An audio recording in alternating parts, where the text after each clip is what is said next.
So you want to start vlogging and you're thinking to yourself, I need transitions for my vlogs. Well, there's so many transitions that you can do, whether if it's going to be inside the editing program you're using or if you're going to do it within camera. So I figured let's go ahead and talk about the transitions you can do while you're doing vlogs. And of course, let's get started.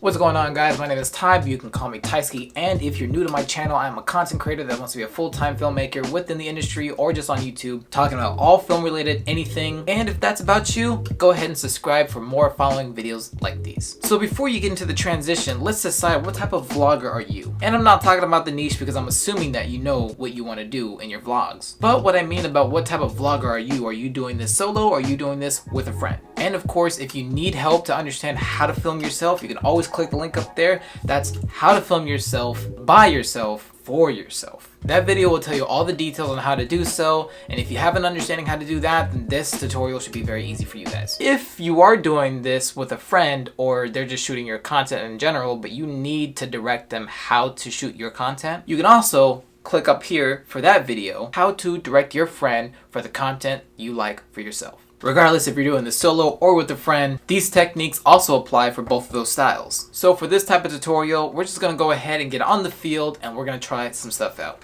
So let's get started. So this one is a very basic one. This one is just a matching pan whip. Find something that has the same color similarity. So for example, I'm gonna use this red tone color brick. And what I'm gonna do is just pan whip, but also pan whip to another location that has that same color tone. And now that just brings you to the next location, but here's another simple one. Cover up the lens and then unreveal it for your next location. Which brings us to another location in the kitchen. But you don't have to always use your hand, you can always use other objects to swipe things away. Which brings me far away from where I was sitting at.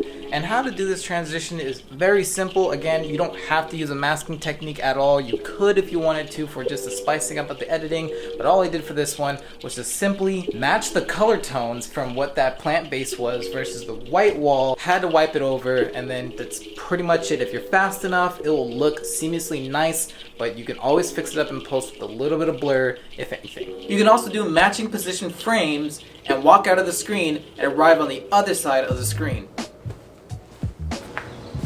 But in order to do this, you're gonna need a tripod because you can't do this without a tripod. You can put this on somewhere else, but it'll be really difficult without a tripod. But of course, if you got your friend, you got nothing to worry about.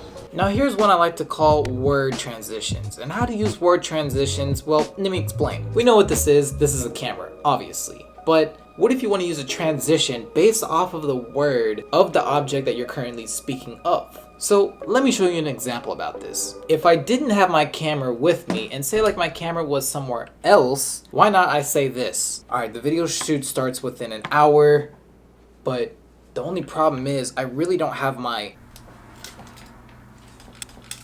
Couldn't do the video shoot without this.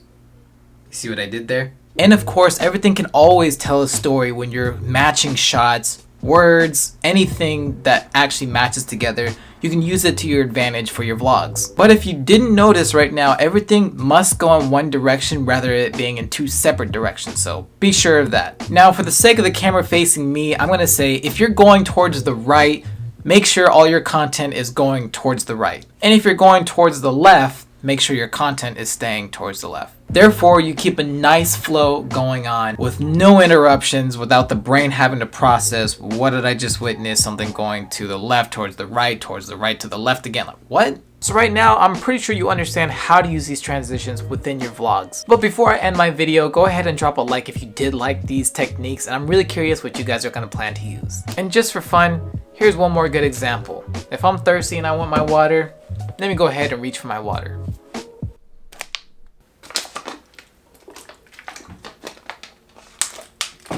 Simple as that. And by now, I think you get the point. So pretty much it's very easy. Simple as that. You can all do this within camera, and of course if you're gonna do it in post, you can add those transitions extra. However, it saves you so much time when you do it in camera, so I find that the best way, and this is easy to do. And now a quick word for our sponsor, which will be SparkBuzz, a platform of content creators that can just lay out their content without crazy algorithms, and they can just start making content. The good part about SparkBuzz is it's now starting to come out, and I mentioned this before, but now we're releasing some more information about it. So it's gonna look good, and I'm looking very happy for it. If you guys like my content, drop a like, and if you want to see more content like this, go ahead and subscribe. But what I want to ask you guys, what was some of the techniques that worked best for you, and what do you think that you're going to be using for your transitions in your vlog content? Comment down below. I definitely want to hear what you're gonna do. I mean, they're super easy, so it's not that difficult. Alright guys, I'm gonna head out, so I hope you guys are gonna have a good one and stay vlogging. We'll see you in the next one.